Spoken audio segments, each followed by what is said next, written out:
If you're struggling to get your favorite sword or fighting style just because you are lacking some money, you don't have to worry no more. That is because this is the exact method that will allow you to get insane amounts of peli while you are doing nothing. So if you want to know this method, make sure you watch this video till the end. Today's shoutouts go to these guys. If you want a shoutout in the next video, just leave a like and tell me in the comments how much money have you got in Blox fruits. So first of all, in order for us to discover the best method for getting money, we first need to state all of the methods for getting money. And what are they? Well, first and the most used method is by doing quests. I like to call it the passive method because you do quests to get XP and levels, but you also get tons of money at the side passively. So this method is really good if you're planning to spend some money in the future. But since it's passive, you can't rely on it to get a lot of money quickly, which we are aiming for, so we gotta think of some active money making methods, which we already have. For example, chest hunting. Most of you already know this method and it is shown to be very effective. You just basically go around the islands and collect chests and get loads of money. Sometimes with certain variations, you can find an island that has a lot of chests on it and just server hop and collect the chests, which is often shown to be much better method than just lurking around. But you can always try them out yourself. But since we are talking about server hopping, there is another method that consists of server hopping, and that is farming bosses.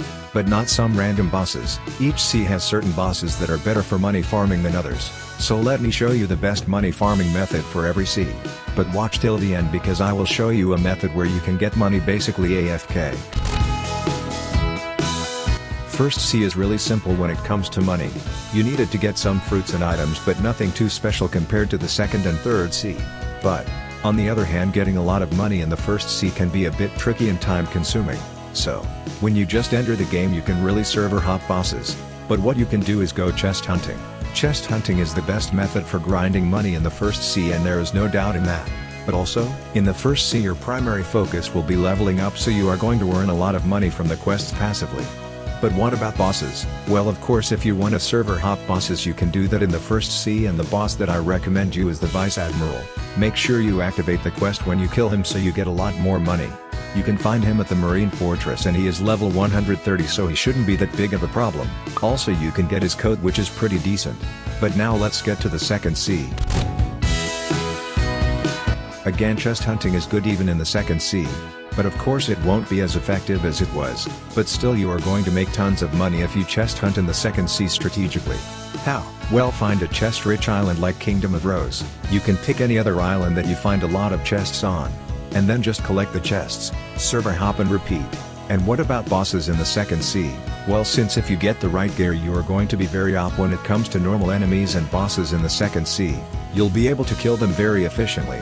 So, making money with server hopping bosses is a great option in the second sea, and the boss that I recommend you is the Smoke Admiral, who you can find at the Hot and Cold Island.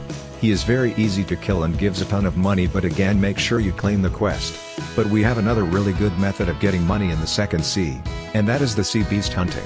If you want to know how to find sea beasts very fast and easy, check this video out.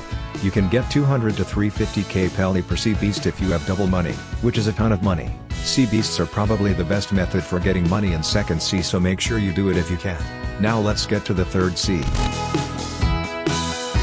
Again, we can apply the same methods to the third sea, but with some tweaks to them. Chest hunting is still pretty good, because third sea chests have the most amount of money, and farming bosses is really insane for making money in the third sea. Which one do I recommend? Well, of course I would recommend the Longma.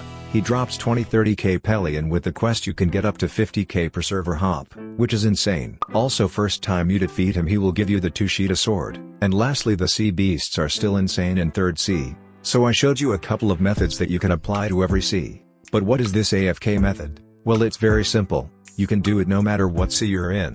So, first thing you have to decide is what weapon you are going to use to kill enemies, fighting style or sword. Pick one with high damage per second. Now, get an elemental fruit. It doesn't matter much what elemental fruit you pick. If you're saving up on peli, go with the cheapest one. But of course I would recommend you light fruit because of the flight ability. Now, elemental fruits have this special ability to make you dodge attacks from normal enemies. You are basically immune to them.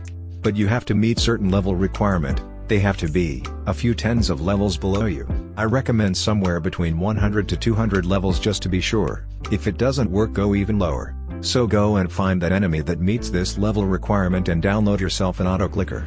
What you're going to be doing is standing by that enemy spawn point with your weapon equipped and auto clicker enabled. And since you have elemental fruit, he can't kill you. So you will keep killing that enemy over and over again and you will keep getting money. And you're basically doing nothing. So if you have any issues, make sure to tell me in the comments down below. And since Pelly isn't the only currency that you will need, here is the video explaining how you can get insane amounts of fragments very easily. If you found this video helpful, make sure you leave a like and a sub to let me know that I should make more useful videos like this one. Join our Roblox group. Thanks for watching and see you soon.